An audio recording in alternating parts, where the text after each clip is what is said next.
কলকাতা জাতীয় গ্রন্থাগার ভূতের গল্প নাকি ইতিহাসের রহস্য? আপনি কি জানেন কলকাতার আলিপুরে অবস্থিত ভারতের বৃহত্তম গ্রন্থাগারটি শুধু বইয়ের জন্যই নয়, ভূতের গল্পের জন্য বিখ্যাত? আজ আমরা জানব কলকাতা জাতীয় গ্রন্থাগারের সেই সব রহস্যময় কাহিনী যা বছরের পর বছর ধরে মানুষের মুখে মুখে ফিরছে। কিন্তু এই গল্পগুলো কতটা সত্য? চলুন আজকের এই যাত্রায় আমরা জানব সেই সব রহস্যের কথা যেগুলো নিয়ে চুপ করে থাকে কর্তৃপক্ষ, যেগুলো নিয়ে কথা বলতে ভয় পায় রাতের প্রহরীরা। এই বিশাল গ্রন্থাগারের ইতিহাস 1836 সাল থেকে শুরু হয়েছিল। তখন এটি ক্যালকাটা পাবলিক লাইব্রেরি নামে পরিচিত ছিল। কিন্তু আরও আগে 1760-এর দশকে এই জায়গাটি ছিল বেলভেডিয়ার হাউস, যা মীর জাফর তৈরি করেছিলেন এবং পরে উপহার দিয়েছিলেন ভারতের প্রথম গভর্নর জেনারেল ওয়ারেন হেস্টিংসকে।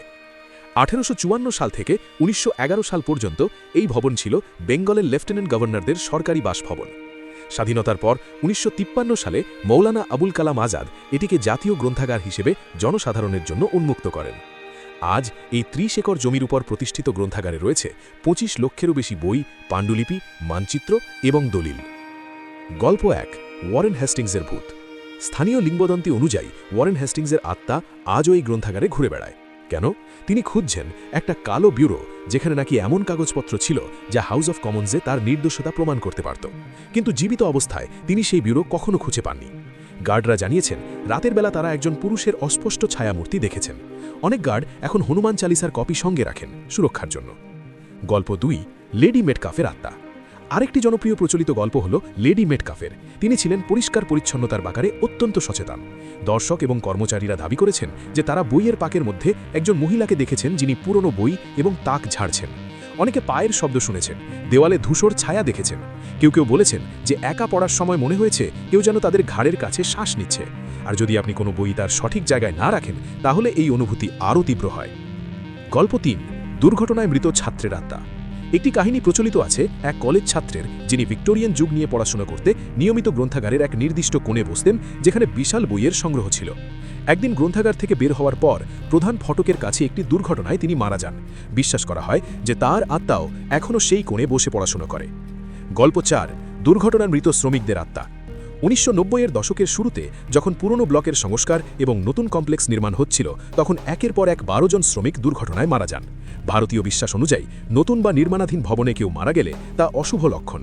বলা হয় যে আজও সেই শ্রমিকদের আত্মা নতুন কমপ্লেক্সে ঘুরে বেড়ায়। লাইব্রেরিয়ানরা দাবি করেছেন যে অদৃশ্য কোনো শক্তি তাদের চেয়ার টেনে সরিয়ে দিয়েছে, বইগুলো এলোমেলো হয়ে গেছে বা পৃষ্ঠা ছিঁড়ে গেছে। 2010 সালে যখন ভারতীয় পুরাতত্ত্ব সর্বেক্ষণ এই 250 বছর পুরনো ভবন সংস্কারের জন্য পরীক্ষা করছিল, তখন তারা একটি অবিশ্বাস্য আবিষ্কার করেন।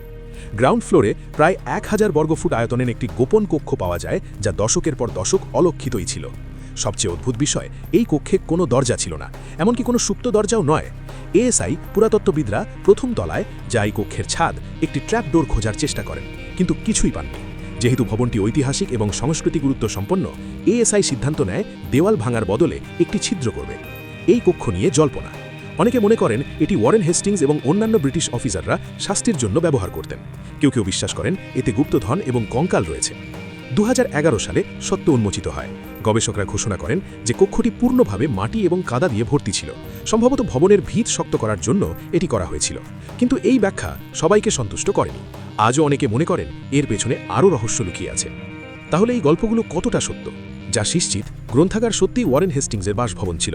2010 সালে একটি রহস্যময় বন্ধ কক্ষ আবিষ্কৃত হয়েছিল। সংস্কার কাজে শ্রমিক মৃত্যুর ঘটনা ঘটেছিল। অনেক গার্ড, দর্শক এবং কর্মচারী অস্বাভাবিক অভিজ্ঞতার কথা জানিয়েছেন। যা একলাও করা যায়, পুরনো ভবনে স্বাভাবিকভাবেই বিভিন্ন শব্দ হয়। আলোর ছায়ার খেলায় মনের ভুল হতে পারে।